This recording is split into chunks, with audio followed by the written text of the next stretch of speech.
completely vegan, but it's engineered to replicate the taste and texture of beef.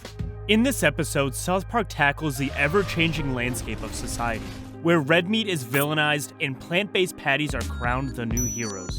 But why? Is a plant-based diet actually much better for your health? Better from the ethical standpoint? Or better for the environment? Or is it mainly corporate profit-driven propaganda that wants you to believe that? It's an episode that leaves us questioning whether we should be munching on lab-made goo or just ordering a side of red meat heart disease. So is there actually any truth to the vegan options being the better choice for your health? Or is Cartman spot on about it all being processed garbage? We'll find out. As the episode kicks off, we find the school cafeteria buzzing with excitement for Sloppy Joe Day, until Cartman realizes he's not getting a Sloppy Joe today. What is this? Nope, it's fish. Now, just like in real life, vegan foods get these terrible names. Like how Gardein calls its fish fillets, fish fillets. Beef is called Beth, and sausage is called Sasuke. So, why do these plant-based meat-producing companies do this? In some places, there's legislation to legally bar using words related to animal products in products that don't contain them. Do they have to try to be funny otherwise no one would eat their products? I don't know. The lunch lady explains to Cartman that there were some kids complaining about the cafeteria food not being healthy or sustainable enough. What kids were complaining about health and sustainability? What kids would care at all? The girls! Much to the surprise of Eric, Cartman has had enough of it and decides to have a word with the girls that introduce the idea of the sustainable vegan meat that is now being served. To which Wendy replies, "We ask for healthier options and to sometimes have food for those of us who don't eat red meat." Is red meat unhealthy? The reality is pretty complex. Sure, health studies link excessive red meat consumption to various health issues, but demonizing it completely is like saying all ice cream is bad because one guy got diabetes. So is the alternative any better? I'll get on that later. Let's focus on the red meat thing first. Eating excessive amounts of anything will not be good for your health. Period. Red meat is still a product of nature.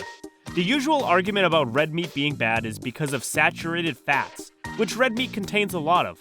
While the body needs fats, too much saturated fat can lead to an increased risk of heart disease and stroke. Besides that, nowadays they contain a lot of preservatives, such as nitrates and nitrites, which increase the risk of cancer, which is a fair point. But red meat also offers a good source of protein, heme iron, zinc, and vitamin B12. The last of which is important, as people are now compensating for the lack of B12 intake by taking supplements. Now, I don't know about you, but I prefer my essential vitamins to come from natural sources rather than industrial production, which also has its problems. These industries are very unregulated, and the supplement bottles do not often contain what they are advertised to contain. Unlike prescription drugs and over-the-counter medications, dietary supplements are not approved by the Food and Drug Administration, or the FDA, for safety and efficacy. And while that puts limits on how oral vitamins, minerals, and herbals can be marketed, almost all still claim to have some salubrious effects. Hence the curious disclaimer on their packaging. These statements have not been evaluated by the Food and Drug Administration. This product is not intended to diagnose, treat, cure, or prevent any diseases. Then there is the issue of bioavailability. There are also lots of studies on this. Nutrients and supplements don't always come in a form your body can absorb, which makes them functionally useless. To put this into context, less than 10% of the vitamins in traditional tablets or capsules are absorbed by the body. It's why some vegans eat eggs and seafoods. They have more bioavailable nutrients. Now let's get back to South Park, where everyone is just eagerly quick to abandon meat because it's been labeled bad. Then change gives Eric a heart attack. Luckily, he's put in an ambulance and revived just in time to flip the bird to Wendy. We got him back! You, Wendy? Now that Cartman has had a rude awakening, let's take a detour to the world of plant-based alternatives. What's an impossible burger? It's a plant-based burger, sir. Randy's innocent curiosity quickly turns into a reality check, as the server explains to him that it's a plant-based burger. Plant-based? You mean like it's not like a cow? It's far from a cow. It's completely vegan, but it's engineered to replicate the taste and texture of beef. Ah yes, engineered to taste like beef, because who doesn't want their food to be a science project? But when Randy takes that first bite, his excitement quickly crumbles. Hey, this tastes like shit. You guys make money off of this? The server then explains that people buy and eat it because they really care about sustainability and the environment. It is the epitome of modern eating. Randy's experience serves as a scathing commentary on the plant-based food craze. So, is the push for sustainability worth sacrificing flavor? In the end, it seems consumers are trading a good old juicy burger for something that was created in a lab. And while the environment may benefit, our taste buds? Some do, some don't. It's a personal preference. Now, I know I've been following South Park's narrative and calling the plant-based alternatives trash, garbage, and foul tasting, but there are a lot of pros to them. And I actually do like the taste of most of them now. When the first plant-based alternative came out, I really wasn't impressed, but I still gave it a shot. Nowadays, there are some surprisingly good beef and chicken replicas out there. There's only one downside to them for me, and that's the production process of these so-called sustainable foods. I really just prefer organic food. Why? Because it's as close to nature as you can get. Nowadays, companies are very profit-driven, so they put a lot of preservatives into all that meat you can buy in the grocery stores. That way, it stays consumable for a longer period. It doesn't matter much if it's real red meat or a plant-based alternative. There's always some processing involved, which is inherently linked to health complications. Anyways, back to South Park. After choking down a mouthful of what Randy would describe as seasoned cardboard, he has a revelation. He realizes that if people are willing to pay for something that tastes like dog shit because it's plant-based, then there's money to be made. And thus, the genius pivot. He's ditching mulch to get in on the plant-based gold rush. Randy is ready to save his failing farm by hopping into the goo train. And what's the plan? I've made a sustainable, healthy alternative to meat. All the buzzwords you need to convince people they're eating something healthier. But let's be honest, Randy doesn't care if it's sustainable. He only cares if it's profitable. It's the same logic that took kale from garnish you throw away to superfood. Gerald is the first one to try this burger. It's Integrity Burger. Go ahead, try it. Well? And let's just say it goes as can be expected. This tastes like shit. Which only makes Randy more excited. That's the point South Park is trying to make. It tastes like shit. But because there's sustainable, environmental, and ethical issues involved, people suddenly start to like it. Just like in real life, companies like Beyond Meat and Impossible Foods are praised for engineering plant-based patties that mimic beef. This brings us to a debate that's been around since 1869. Butters. And no, I don't mean the character. Many people, like my parents, have swapped out their traditional butter for plant-based spreads, thinking they're making a healthier choice. But is that really the case? Let's break it down. Butter, as you know, is a dairy product, primarily made from cow's milk. It's rich in saturated fats, which has given it a bad rap due to its association with high cholesterol and increased risk of heart disease. But before we start demonizing butter, it's worth mentioning that not all saturated fats are inherently bad. In fact, butter contains buric acid, a type of fat that can actually support digestion, reduce inflammation, and even help maintain a healthy weight. Plus, butter is packed with fat-soluble vitamins like A and E, which are crucial for our skin, immune system, and overall health. Meanwhile, plant-based butter alternatives claim to be the healthier option because they contain less saturated fats and fewer calories. However, this doesn't tell the whole story. While it's true that these products might have lower saturated fat content, they're still loaded with highly processed ingredients. The process of making plant-based butter involves solidifying vegetable oils, which can create trans fats. Trans fats are notorious for raising LDL levels and increasing the risk of heart disease, even more than saturated fats. Additionally, plant-based spreads are often packed with artificial flavorings, colorings, and preservatives to mimic the taste and texture of real butter. So, while they may seem like the healthier option on the surface, you're actually consuming a product that's more akin to science experiment than food. So how are these sustainable foods made?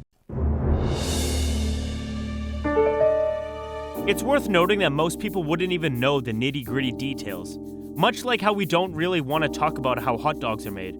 Let's just say that Impossible Burgers are not created in some picturesque vegan garden. No, they come from laboratories filled with scientists who probably have a side gig working for NASA. These lab-grown patties undergo extensive processing, using ingredients like soy protein, pea protein, and a dash of magic. I'll put the ingredients of a Beyond Burger up on the screen for you here. That's 18 ingredients, including a lot of extracts that make them supposedly healthy, to the point that pro-vegan websites even call it heavily processed, but not ultra-processed. In Europe, these plant-based alternatives are known for having a lot of E-numbers, as they are called. E-numbers are basically codes for substances that have been approved to use as food additives. There are some crazy ones out here like E120, which is pressed beetles. They use that to add red color to food. You're eating crushed beetles and it's been approved by the government. Think of that for a second. Or E904, which is bug poop, used to create a nice shine on apples and pears to make them more appetizing. Another funny one which isn't actually an E-number, but an aroma called castoreum, which is made from the anus glands of a beaver to enhance raspberry and vanilla flavoring. It's just less nowadays because of how cost prohibitive it is, but chances are you've enjoyed eating beaver glands. Anyways, back to the plant-based foods. Let's not forget the secret ingredient, the heme, which is supposed to replicate the flavor of meat. The irony? People are pushing to replace the humble cow with a high-tech imitation that requires massive machinery, a hefty carbon footprint, and more processing than your average McDonald's burger. So while folks preach about saving the environment, are they really just swapping one form of corporate greed for another? We'll get into the environmental impact later, but for now, let's get back to Randy. Plant-based burgers for sale! Randy has opened his own burger stand across from the Burger King and is now getting all the people involved. This is seriously as good or better than a real hamburger. He even wants a couple more to take to work. The people seem to love it, mainly because Randy's burger also has a little bit of that devil's grass in them, but who cares? It gives people the munchies, making them crave even more burgers. Meanwhile, there's an uproar happening at the school where the PC principal is addressing the issue he's facing, as the kids kept complaining about more and more sustainable foods with the school lunches. Luckily, he's found a compromise. He found a goo man, who's a parody straight out of the movie There Will Be Blood. The man comes with big promises during his speech and tells the school he's able to produce goo that can be made into anything. It can even be made into tacos and hot dogs, which I'm unsure would be a substance I would ever want to put in my mouth. But anyway, it's perfect for the situation. He even adds the cherry on top. And I promise you that none of your students will know the difference. And guess who's the first to dig in? Lunchtime! While the whole school, especially Butters, is anxious that Cartman might notice it's not real meat, their fear quickly becomes reality. Cartman asks, These tacos look different. What kind are they? They're incredible beef tacos. which, as we already know, are made out of goo. But Eric does not know that. Oh, incredible beef tacos. That sounds nice. Eric sits down, has a bite, and to the delight of everyone, he doesn't notice anything off. Oh, thank God, it worked! The victory is short-lived, as Butters' conscience soon gets the better of him. I just hate lying to you. After which, Butters confesses to Eric. It's our lunches, Eric. It's incredible meat. With this new revelation, we cut to the Goo Man, delivering a monologue straight out of a corporate seminar. He explains that what he serves in the school cafeteria is a synthetically modulated plant protein. He's got a plan to make sure he gets his goo in all the stadiums, fast food restaurants, and places wherever they serve shitty food. We get to see his full production process. It's all made in a lab using huge industrial machines and transported through pipelines so that it can be eaten by people who eat crappy food anyways. After hearing this, Eric takes action, I need to have a word with the students at my school. scaring Butters in the meantime. It's then that we see Eric deliver a heartfelt speech about the food in the school cafeteria. It's me who owes all you guys an apology. It turns out Eric was scared to death of everyone trying to force him to eat healthy. But after seeing how the goo is made with tons of salt, processed in a factory, it was produced exactly like all his favorite foods. All he wanted was to be able to eat garbage every day, which he definitely is able to now. And if it's ethical and sustainable, well, he's fine with that too.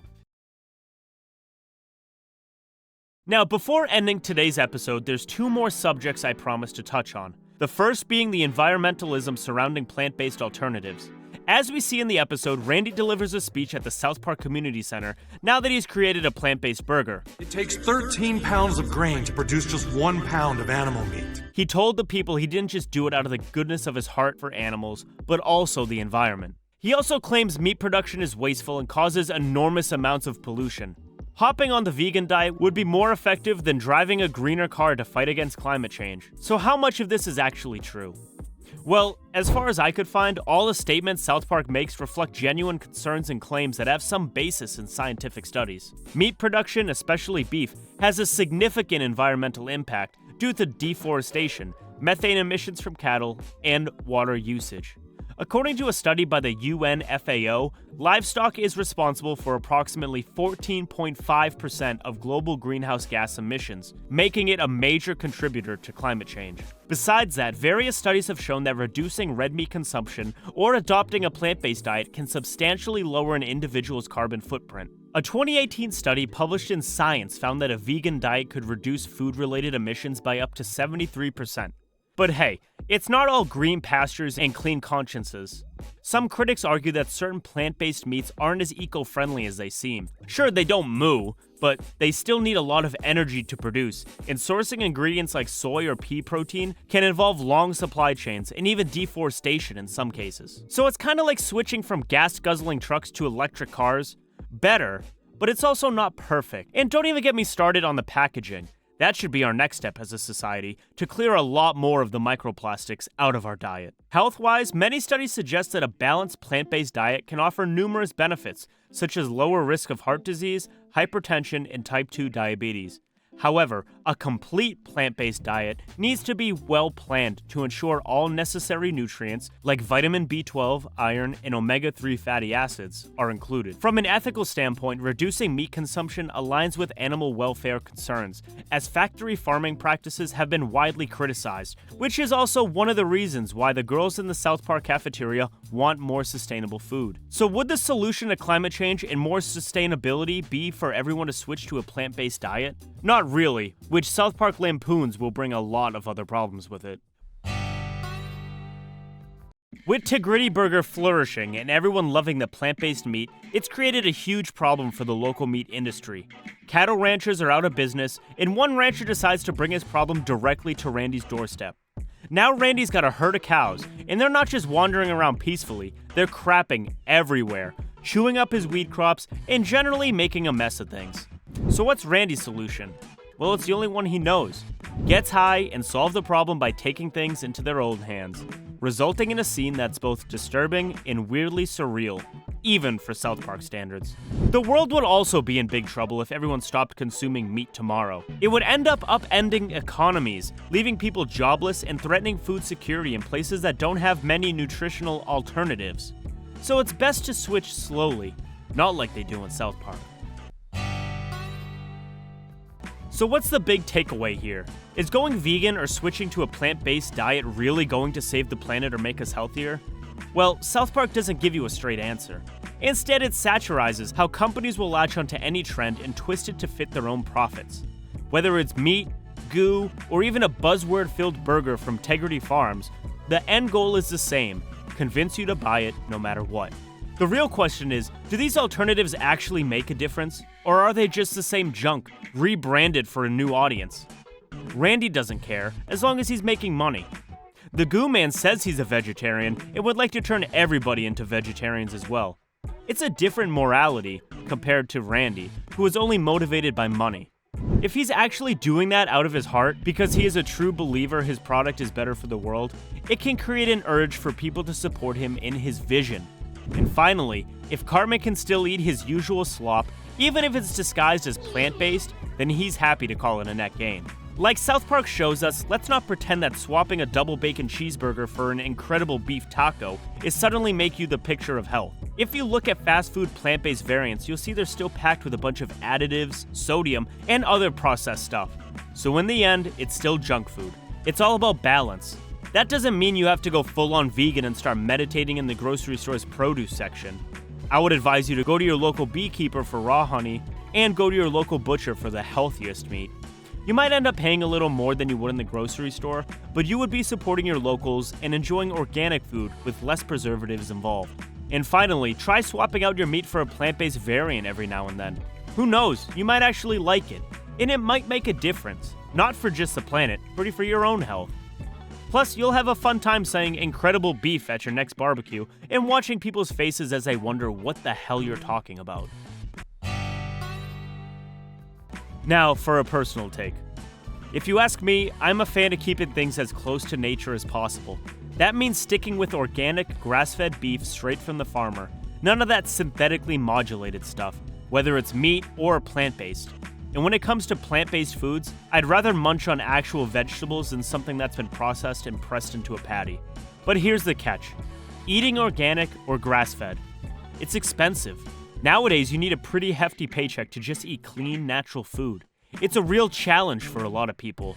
And that's probably why so many folks end up going for the cheaper processed options, whether it's meat or goo. It's not that people don't want to eat healthy, it's just that for many, it's not an affordable option. Why does it cost an arm, a leg, and a mortgage payment to eat organic, grass-fed beef? Well, it's kind of like comparing a homemade wooden chair to an IKEA special. Sustainable farmers spend more on better animal welfare, quality feed, and avoiding all those funky chemicals. Plus, they don't have the massive industrial farms that can churn out cheap meat like an assembly line hamburger. That's why your organic ribeye costs more than a fast food combo meal. Quality over quantity, but your wallet feels the difference. In the end, plant-based alternatives are definitely a good thing for the environment. They might not be the perfect solution, but they're a step in the right direction. The key is to be aware of what you're eating. Find a balance and maybe think twice before you dive into something just because it's got plant-based slapped on the label. So next time you're grocery shopping or hitting up a fast food joint, consider trying something new. Give those plant-based burgers a shot. Just don't expect them to solve all your problems, because at the end of the day, goo is still goo. And whether you're chomping on a burger from Integrity Farms or biting into some incredible beef tacos, the goal is to eat better without sacrificing taste, health, or your entire paycheck.